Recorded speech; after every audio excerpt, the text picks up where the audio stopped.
Ouais, salut les copains. Chose promis, chose due, je refais une petite vidéo. Ça fait 8 fois que je la tourne. Je sais pas si je vais y arriver. À chaque fois, je reçois un message, on m'appelle, donc ça coupe la caméra. Je sais pas si je vais y arriver. Je pense que pour être tranquille, il faudrait que je fasse ça à 4 h du matin. Le téléphone, c'est une catastrophe. Je n'en peux plus. Il y a des gens, ils sont vraiment malades avec ça, hein. Le téléphone, c'est devient une maladie, quoi. C'est-à-dire que les mecs, ils vous appellent 30 fois par jour, quoi. Revenons à nos moutons. Donc, nouvelle présentation matérielle, ma nouvelle tenue de pluie ultralight. Donc, j'ai eu le choix. Donc, j'ai fait beaucoup de recherches sur Internet. J'ai passé beaucoup de temps. Donc, des vestes ultra légères, mais qui seront vraiment pas durables. C'est des Kleenex que vous jetez. Des vestes qui sont plutôt typées trail. Donc du coup, l'inconvénient, c'est que c'est ultra fin, c'est pas très pratique à enfiler et c'est pas très polyvalent finalement.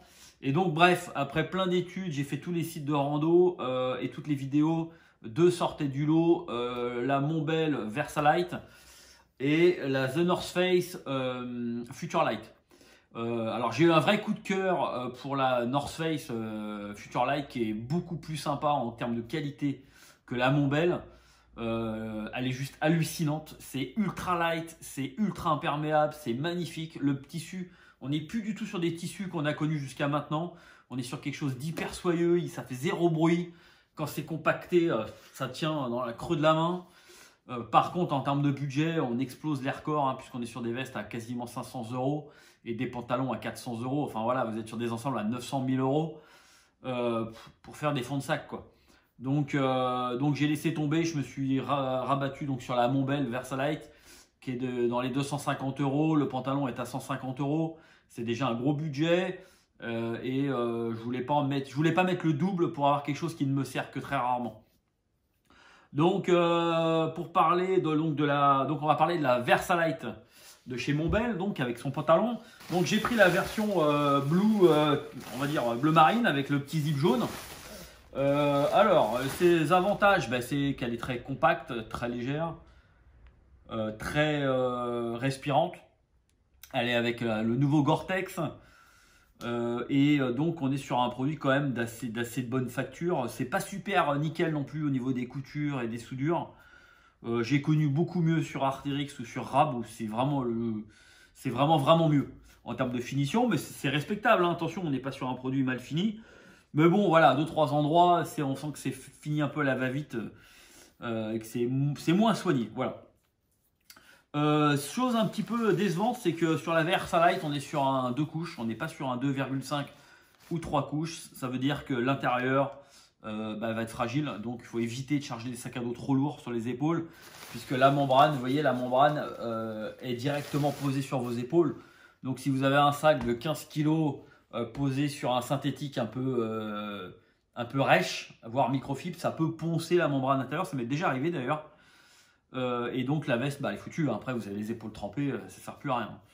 Donc plutôt quand vous mettez ces vestes là ultra légères, donc ultra fragiles également, moi je conseille quand même de mettre quelque chose en mérino d'assez soyeux en dessous, pour pas que le phénomène de ponce use trop vite la veste. En termes de réglage, donc je vais l'enfiler vite fait pour vous montrer. Hop. Donc en termes de taille, ça taille on va dire normal à grand, un petit peu grand, bon c'est pas non plus immense. Donc en termes de réglage, on a une capuche qui est assez bien, avec pas mal de réglages, un réglage ici, un réglage derrière, on a les deux réglages ici. Les manches également, on a un petit velcro qui est assez minimaliste, qui est juste ce qu'il faut en fait. Et en bas pareil, on a deux cordons élastiqués avec deux tétines acérées. Et donc on est sur quelque chose, je sais j'ai une tête de con avec ça sur la tête, mais au moins ça protège. Et donc on est sur quelque chose, on va dire que c'est un bon compromis rapport qualité-prix. On a la petite housse, une petite housse qui est livrée avec, alors pour le coup qui est plus lourde que la veste, hein. Donc moi je vais la virer. D'ailleurs je ne comprends pas tellement l'intérêt de mettre des housses de ce poids-là, de ce grammage, puisque là on a des vestes ultra light et on vous met la veste, elle fait 200 et quelques grammes, et là où il doit faire 200 et quelques grammes, quoi. J'ai pas pesé, mais bon c'est un peu ça, quoi. Donc il n'y a pas trop d'intérêt, quoi. Donc je vais la virer, je vais la mettre dans une poche en Cuben Dynema. Et ça sera plus imperméable et beaucoup plus léger. Et donc j'ai pris le pantalon qui va avec. Donc le pantalon qui est bizarrement pas fait de du même matériau. Donc lui qui est en noir, il n'existe pas d'autres couleurs. Lui, il est plus en Gore-Tex classique, on va dire. Il est en Gore Windstopper. À savoir que le Windstopper, ce n'est pas imperméable. C'est résistant au vent, ça porte bien son nom, Windstopper. Donc vous allez avoir une résistance à l'humidité qui va être assez limitée dans le temps, quoi. Donc je ne comprends pas tellement le choix de Montbel sur le pantalon. Par rapport à ça, bon, je pense qu'ils se disent qu'ils ont essayé de gagner au maximum en termes de poids, et puis ils se sont dit bon bah même si les jambes sont légèrement humides, c'est jamais très grave, ce qui est un peu vrai, mais c'est bizarre. Je ne comprends pas qu'ils n'aient pas fait les deux mêmes matériaux, la veste et le pantalon. Je pense qu'ils ont voulu réduire le coût. On est quand même 100 € moins cher sur le. Bon, il n'y a pas de zip, hein. Ce qui coûte cher sur une veste en gore, une veste Archel, pardon. Souvent c'est les zips, hein. C'est pas vraiment le tissu et la fabrication. Mais ils ont voulu réduire le coût, hein, donc on est moins cher. Bon, l'avantage, vous voyez, c'est que bon voilà, vous avez un pantalon de pluie qui tient dans la main, et la veste, voilà, à peine plus, hein. La veste, bon, je ne vais pas la comprimer comme un Gorel, ça sert absolument à rien. Je vais l'abîmer, mais voilà, ça reste très compact. Donc par rapport à ça, voilà, donc on a un ensemble assez léger et qui est très polyvalent. On a les zips sous les bras qui permettent de bien ventiler quand on est dans l'effort. On a quelque chose qui s'enfile vite et facilement, et donc voilà, et on n'est pas dans des budgets délirants de 1000 à 1000 et quelques euros pour si vous allez chez Arc'teryx, vous allez être à 1300 € l'ensemble, hein. Voilà, après on n'est pas non plus sur le même produit, hein. Vous prenez une Arc'teryx dans les mains, c'est absolument parfait. Il n'y a pas une couture qui se voit, il n'y a rien qui ressort, c'est un autre monde, mais bon, ça fait un gros budget. Chose que je n'aime pas chez Montbel, c'est les coloris qui sont vraiment à chier, voilà, purement simplement. Alors ça, pour le coup, vous allez dire c'est très personnel, je suis d'accord, mais quand même, là j'ai pris la bleu marine, donc ça va. Ils vous mettent un zip jaune, je trouve ça moyen. Et pour le reste des couleurs, vous êtes sur des cacadois, vous êtes sur un rouge basque un peu brique, qui est absolument affreux, je trouve la couleur, mais wow, je ne sais pas comment ils l'ont pondu. Moi j'aurais préféré un kaki un peu sympa, un peu camouflage, pour passer un peu inaperçu, ou tout l'inverse, une veste rouge flashy, voilà, quand vous êtes en montagne pour être un peu vu.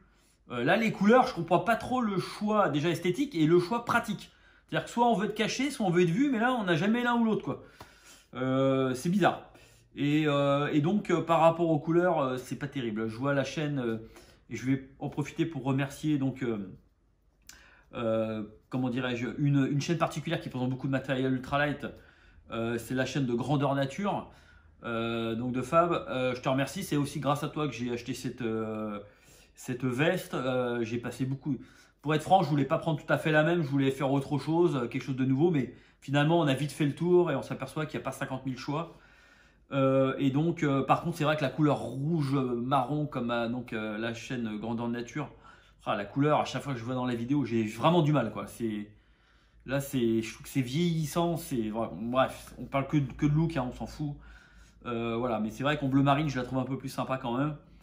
Voilà, bah écoutez, je crois que j'ai tout dit, pardon. À savoir que juste pour une chose, pour les commandes, vous n'avez que le site Montbel où vous pouvez commander.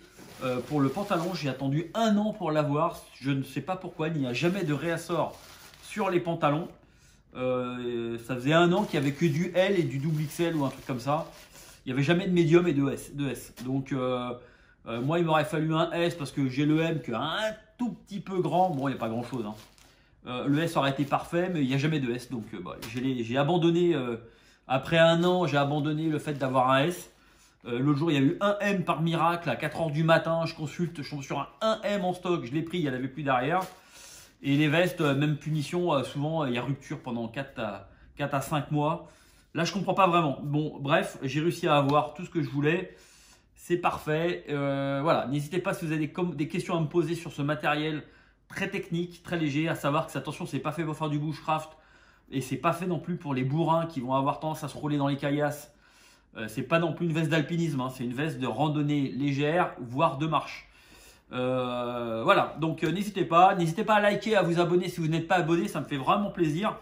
J'ai pas énormément d'abonnés, j'aimerais beaucoup avoir 1000 abonnés pour une simple et seule raison, c'est que ça me permettrait de vous faire des lives en direct matos, en situation. et de pouvoir échanger avec vous sur le matériel en direct. Donc plus vous allez vous abonner, plus ça va m'emmener rapidement aux 1000 abonnés. Et donc je pourrais vous offrir beaucoup plus de vidéos, beaucoup plus de contenu qu'aujourd'hui. Voilà. Bon bah écoutez, sur ce, je vous remercie d'avoir suivi cette vidéo. J'espère qu'elle n'a pas été trop longue. Beaucoup de matériel encore à venir, très technique, du gros matos, vous pouvez me croire. Quand je dis gros matos, c'est pas encore arrivé, ça va pas tarder.